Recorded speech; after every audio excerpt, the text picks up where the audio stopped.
कल्पना कीजिए, अगर एक दिन आप सुबह उठें और पाएं कि दुनिया पूरी तरह बदल चुकी है। आसमान में सूरज की रोशनी नहीं है, हर तरफ अजीब सा सन्नाटा है और हवा में एक अनजाना डर घुला हुआ है।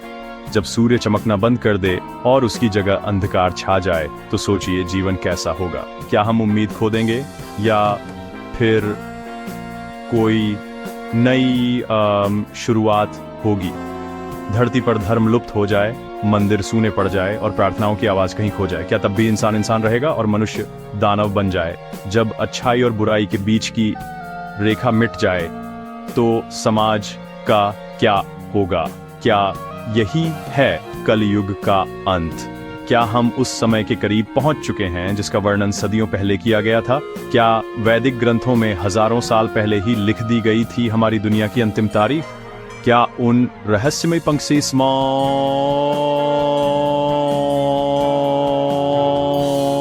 छुपा है पाए कोई संकेत जिसे हम आज तक समझ नहीं पाए? आज हम खोलने जा रहे हैं वैदिक भविष्यवाणियों का वो रहस्यमय अध्याय जो बता सकता है कि आपका और हमारा भविष्य क्या होगा। क्या हम सच में उस मोड़ पर खड़े हैं जहां से वापसी नामुमकिन है?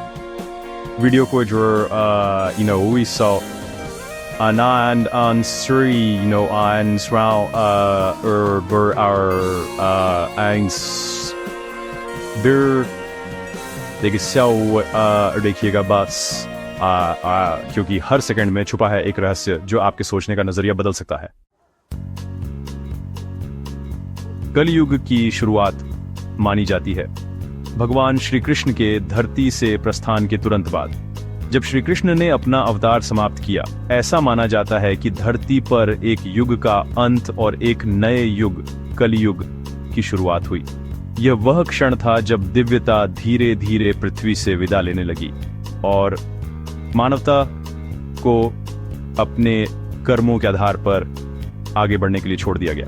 महाभारत के युद्ध के बाद जब श्री कृष्ण ने अपना अवतार समाप्त किया, तभी से कलयुग का आगमन हुआ और समय था करीब 3102 ईसा पूर्व। उस समय कुरुक्षेत्र की भूमि पर युद्ध की विभीषिका के बाद मानवता के लिए एक नई चुनौती शुरू हुई। यह युग अंधकार, संघर्ष और नैतिक पतन का युग कहा गया है। पद्म पुराण और विष्णु पुराण बताते हैं कि कलयुग में चारों धर्म स्तंभ सत्य, दया, तप और दान धीरे धीरे गिरते जाएंगे। पहले लोग झूठ बोलेंगे, सत्य का महत्व कम हो जाएगा और लोग अपने स्वार्थ के लिए सच को तोड़ मरोड़ कर पेश करेंगे। समाज में ईमानदारी और विश्वास की कमी महसूस होने लगेगी। फिर दया का अंत होगा, लोग दूसरों के दुख दर्द को अनदेखा करने लगेंगे। करुणा और सहानुभूति का स्थान स्वार्थ और उदासीनता ले लेगी। समाज में संवेदनशीलता कम होती जाएगी और लोग अपने ही जीवन में व्यस्त रहेंगे। उसके बाद तपस्वी विलुप्त होंगे, साधना और आत्म अनुशासन का महत्व घट जाएगा। लोग भौतिक सुखों की ओर आकर्षित होंगे और आध्यात्मिकता धीरे धीरे समाज से दूर होती जाएगी। तप, संयम और साधना की परंपरा कमजोर पड़ जाएगी और अंत में दान भी समाप्त हो जाएगा। लोग दूसरों की मदद करने से कतराएंगे और परोपकार की भावना लुप्त हो जाएगी।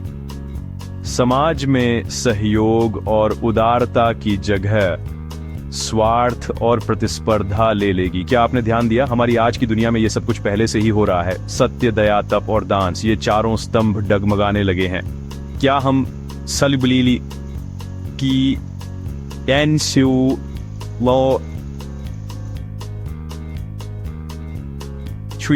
को अपने चारों ओर नहीं देख रहे? ये समय है आत्मचिंतन का कि हम अपने जीवन में इन मूल्यों को कैसे बचा सकते हैं। भागवत पुराण के अनुसार कलयुग में राजा क्रप्ट और अत्याचारी होंगे। साधु संतों का सम्मान नहीं होगा, बारिश समय पर नहीं होगी, लोग सिर्फ धन, भोग और स्वार्थ में डूबे रहेंगे। एक और भविष्यवाणी कहती है, धर्म केवल दिखावे का हिस्सा बन जाएगा। मंदिर रहेंगे लेकिन श्रद्धा ना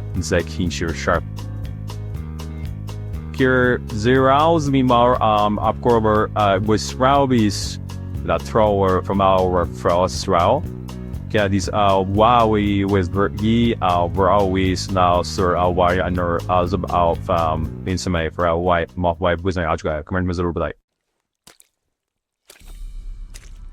शास्त्रों के अनुसार कलयुग की कुल अवधि है 4,32,000 वर्ष। यह युग, जिसे अंधकार और संघर्ष का युग कहा जाता है, मानवता के लिए सबसे कठिन समय माना गया है। और अभी केवल 5,000 वर्ष ही बीते हैं, यानी कलयुग की शुरुआत के मुकाबले हम अभी बहुत शुरुआती दौर में हैं। तो फिर लोग क्यों कहते हैं कि अंत आ रहा है? क्या यह सिर्फ डर है या इसके पीछे कोई गहरी वजह छुपी है? इसका उत्तर है, कलयुग की सबसे अंधेरी रात अभी शुरू हो रही है। ये वह समय है जब अच्छाई और बुराई के बीच की रेखा धुंधली हो जाती है। इसे कहा जाता है कलयुग की संध्या, जहां पाप, अधर्म और अराजकता अपने चरम पर होगी। समाज में अविश्वास और भय का माहौल बन जाएगा। वैज्ञानिक आपदाएं, मानवता का पतन, प्राकृतिक संसाधनों का नाश और चारों ओर विनाश के दृश्य आम हो जाएंगे। और एआई जैसे नए यंत्र जो हमारी दुनिया को तेजी से बदल रहे हैं, अब हमारे जीवन के हर हिस्से में प्रवेश कर चुके हैं। धीरे धीरे ये यंत्र मनुष्य को ही नियंत्रित करने लगेंगे और इंसान अपनी ही बनाई तकनीक का गुलाम बनता जाएगा। ये सब कलयुग की लास्ट स्टेज के संकेत हैं। लेकिन क्या ये सच में अंत है या एक नए युग की शुरुआत का संकेत? ये सवाल आज भी हमारे सामने खड़ा है।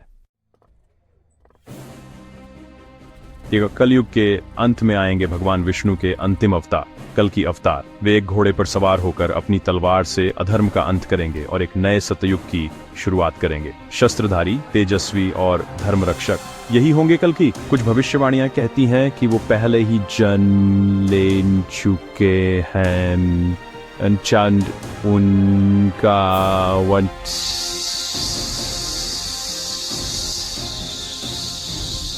में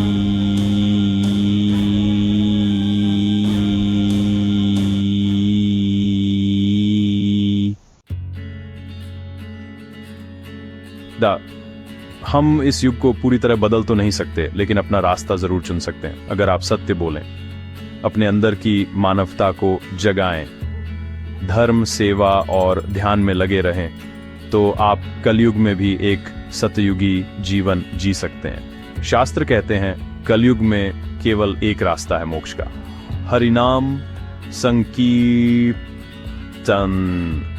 यानी भगवान का नाम ही है अंतिम अस्त्र।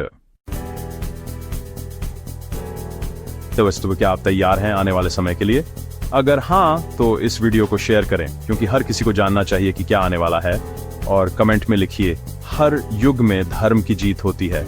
और हाँ, ऐसे ही रहस्यमयी, वैदिक और आध्यात्मिक विषयों के लिए द मिस्टिकल मिरर चैनल को सब्सक्राइब कर अंदर ना मत भूलिए। धन्यवाद।